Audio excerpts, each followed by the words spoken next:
Балаңыз бақытты ма? Ғибратты әңгіме. Достар, каналыма тіркеліп, видеома лайк басуды ұмытпаңыздар. Бір күні кезекті семинардың алдында қағаздарымды реттеп отырсам, орта бойлы бір кісі кіріп келді. Жайдары жүзінен бақыттың лебі есетіндей. Келген бойда, «Ұстаз, қолыңыздан сүйсем рұқсат па?» деді. Негізінде кісінің қолымнан сүйгенін бұрыннан қаламайтын едім.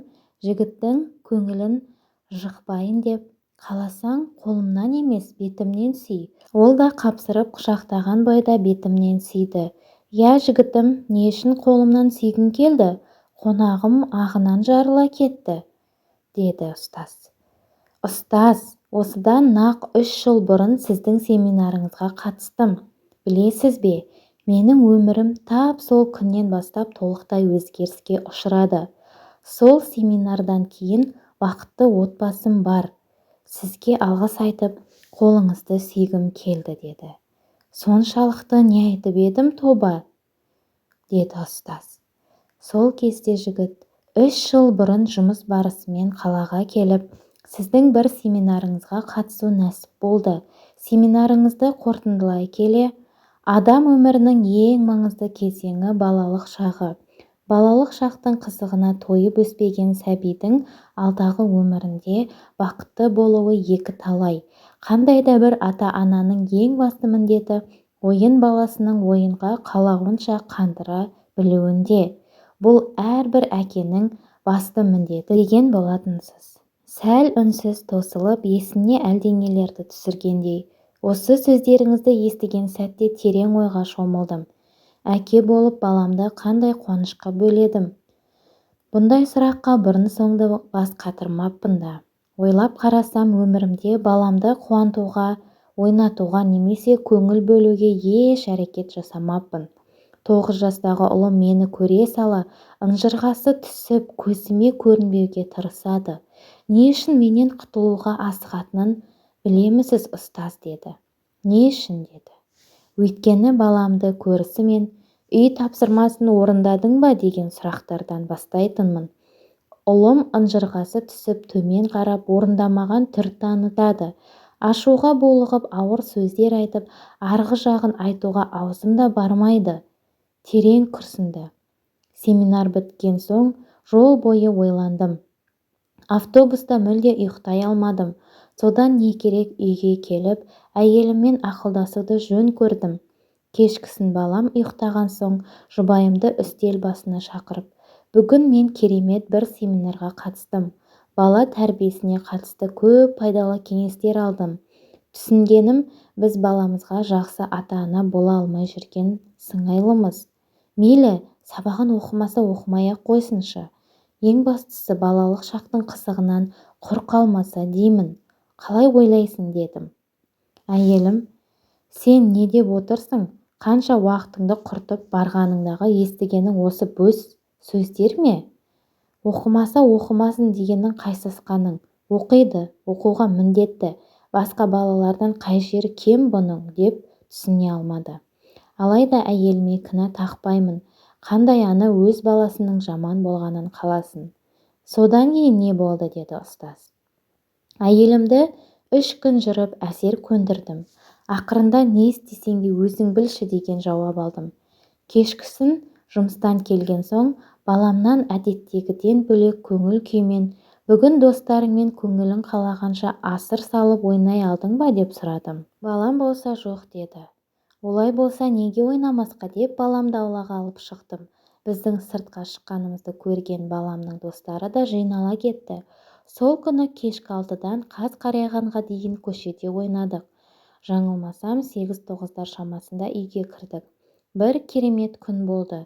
Үсті-басымыз шаңға малынған, екеуміз бірге душ алдық. Жуынып болған соң баламды сүртіндірдім. Өмірімде бұрын-соңды мұндай керемет күн өткізген емеспін. Жұмыстан келген соң әрдайым кешкісін екеуміз ойынға шығуды әдетке айналдырдық. Бұрын балам менен қашушы еді. Енді міне асыға күтіп отыратын болды.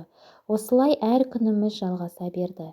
7-ші немесе 8-ші күні балам екеуміз сырттан келіп жуынып, үстін құрғатып жатқанымда балам қолымнан қысып ұстап, «Әке, мен сізді өте қатты жақсы көремін деді. Алғаш рет. Тілім байланып сөйлей алмай қалдым. Жүзімде жас жуып кетті. Өксік көмекейіме тақалып, үнсіз жылай бердім. Ұстаз, білесіз бе? Нені айналайын, деді ұстаз. Менің қандай жаман әке болғанымды, өмірімде бауыр етім баламнан әлгі сөзді алғаш рет естідім.